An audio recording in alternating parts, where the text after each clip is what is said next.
বোয়ালিশা হুজুর রহমাতুল্লাহ আলাইহি শীতকাল আইলে খুশি হতে কি আল্লাহ লম্বা কেরাত দি তাহাজ্জুদ করি বললাই আর মতো দামি শীতকাল আইলে খুশি হতে কি আল্লাহ লম্বা ঘুম যাই বললাই মানুষের মানসিকতা চয়েস বেশ কম নাই কিয়ামতের ময়দানত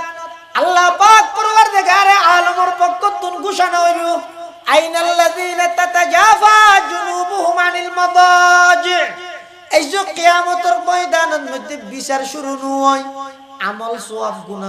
গুনাহ মাফি বদে গুনাহ সওয়াব মাফি বদে ফাল্লা কায়েম নয় আল্লাহ বলে ডাক মারিবে ওই সমস্ত মানুষ হল দিয়ে জগই যারা শেষ রাতিয়া শরীরের বিছানাতন আলোক করে ঠান্ডা পানি দিয়ে উযু বানাই নির্জনে বই বই রে তোমরা তাহাজ্জুদের নামাজ পড়ি রে বই বই আমি আল্লাহ কথা হইলা আমি আল্লাহর জিকির করি লা